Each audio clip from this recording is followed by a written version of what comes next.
Signs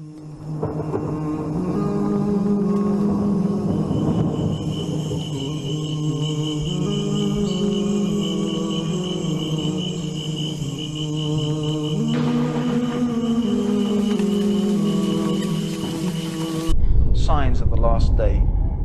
Things that the Prophet Muhammad said that would happen before the end of time. And of course, the first thing the Prophet Muhammad said, the first thing that he said would be the first of the signs of the last day is his death. And that last day is soon upon us. And that's what the Prophet said then 1,400 years ago. How close must it be now?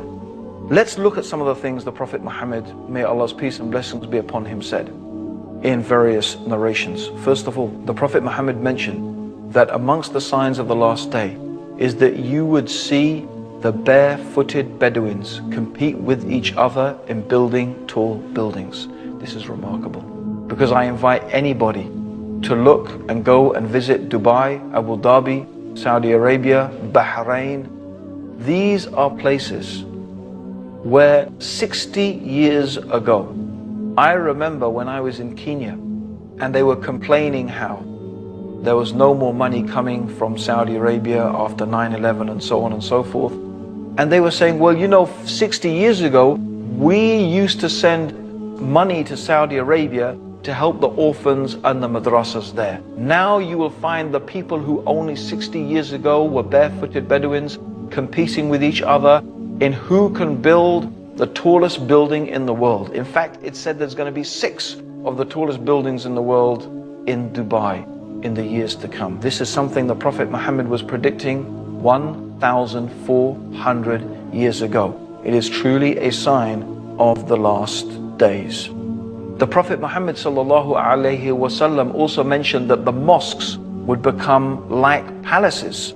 And this is the case even though the Prophet ﷺ ordered simplicity in the houses of Allah. The fact is that they have become more and more fantastic, and more money is being spent on these mosques with domes and floors and golden domes and floors and everything to match, with so much lavish chandeliers and carpets like palaces, as the Prophet ﷺ said would happen. Also, the Prophet mentioned that trustworthiness would disappear, so much so that a person would be able to say, I know a trustworthy person in such and such town. I ask you yourself if maybe that is not the case today.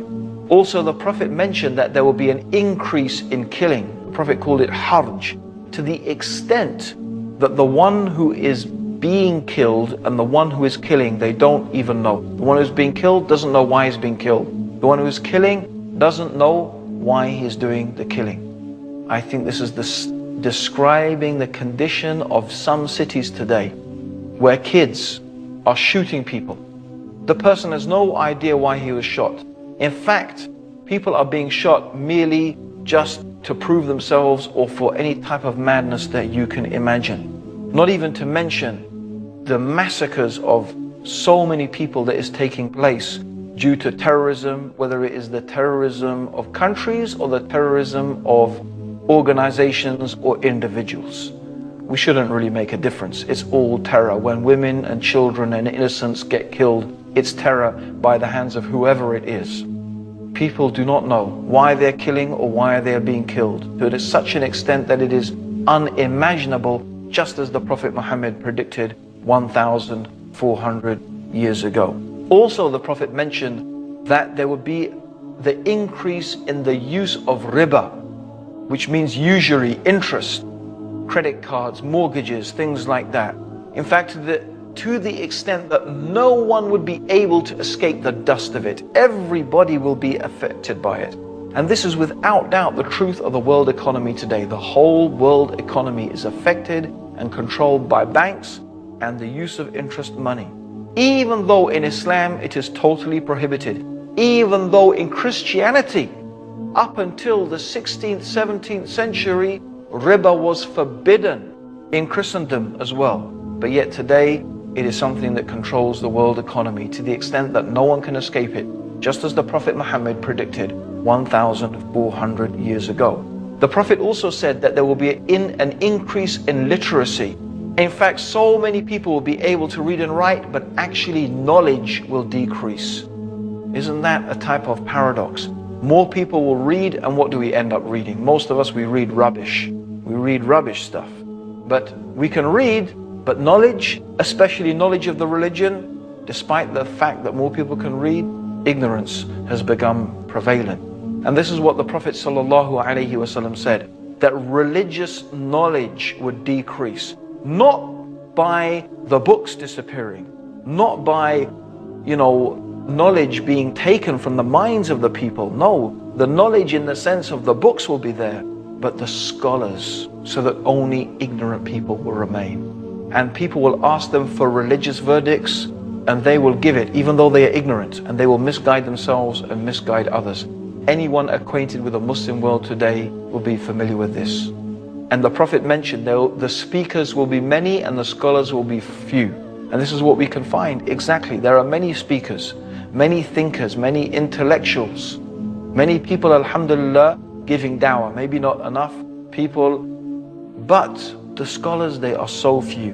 And this is a type of sign of the last day, that the scholars will be taken away, and this is exactly what we find happening. Also, the Prophet Muhammad ﷺ said that there will be such an increase in musical instruments, and Muslims will make it lawful even though it is forbidden. The use of musical instruments, it has been forbidden by the Prophet.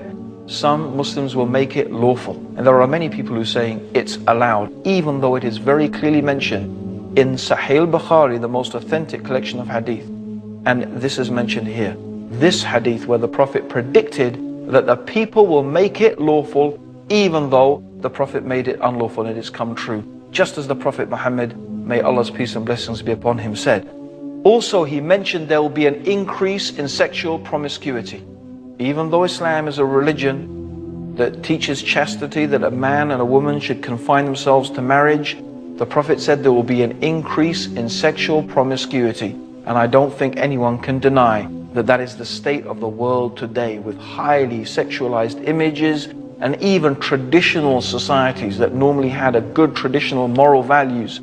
For example, like India. Even in India, for example, promiscuity is becoming more and more common, hardly than it ever was before. Even in Muslim countries, where the whole idea of sexual promiscuity is so against the teachings of Islam, it is unfortunately becoming more and more common. And the Prophet Muhammad said that because of this, diseases would appear that people had never heard of before.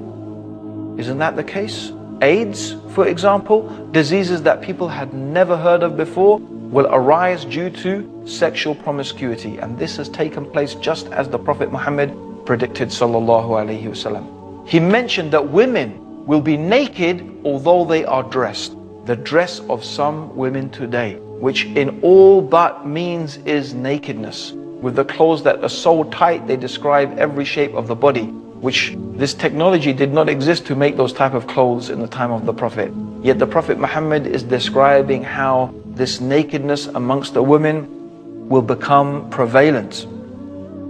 And also the Prophet mentioned that there will be shouting in the mosques, something that is prohibited in Islam, and it's something that I have witnessed myself. And also the Prophet said the worst and the most ignorant people will become the leaders. And really, I have to say, if we look at some of the world leaders today, even of some of the superpowers, it seems as if what the Prophet said about the worst and most ignorant people becoming leaders seems to have taken place, exactly as the Prophet Muhammad said.